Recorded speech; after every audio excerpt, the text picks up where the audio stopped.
LK Advani എന്ന മുൻ deputy prime minister മാത്രമല്ല മുൻ ഹോം മിനിസ്റ്റർ ഒക്കെ ആയിരുന്ന LK അദ്വാനി ആശുപത്രിയിൽ പ്രവേശിക്കപ്പെട്ടു.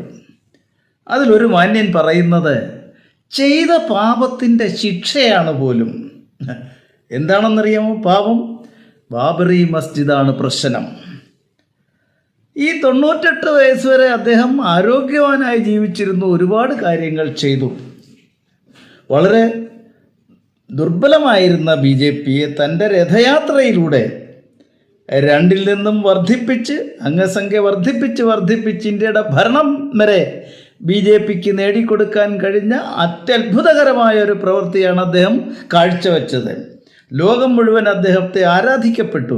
അദ്ദേഹത്തിൻ്റെ പേരും പ്രശസ്തിയും വളരെ ദൃഢമായി ഇന്നും നിലനിൽക്കുന്നു.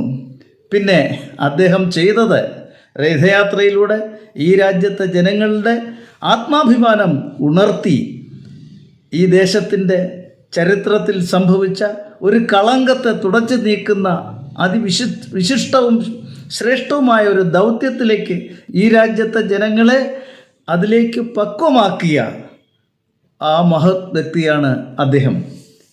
അദ്ദേഹത്തിന് ഒരു പാപവുമില്ല. മാത്രവുമല്ല, രാമക്ഷേത്രത്തിൽ തകർക്കപ്പെട്ട സ്ഥലത്ത് പുതിയ ക്ഷേത്രം വന്നപ്പോൾ ഈശ്വരാനുഗ്രഹം അദ്വാനിജിക്ക് വളരെ വളരെ വളരെ കൂടുതലാണ്. അല്ലാതെ ഈ കിഴങ്ങൻ പറയുന്നത് പോലെ അത് ദൈവശിക്ഷയാണ് പോലും. ദൈവത്തിൻ്റെ അനുഗ്രഹം അദ്ദേഹത്തിന് ഇപ്പോഴുമുണ്ട്. അദ്ദേഹത്തിൻ്റെ പ്രായാധിക്യം കൊണ്ടുള്ള അനാരോഗ്യമല്ലാതെ മറ്റ് യാതൊരു രോഗങ്ങളും അദ്ദേഹത്തിനില്ല എന്നുള്ളതും അദ്ദേഹത്തിന് ഈശ്വരൻ്റെ അനുഗ്രഹമുള്ളൊരു വ്യക്തിയാണെന്ന് ഇനിയെങ്കിലും ഈ കിഴങ്ങൻ മനസ്സിലാക്കണം എന്ന് അഭ്യർത്ഥിക്കുന്നു.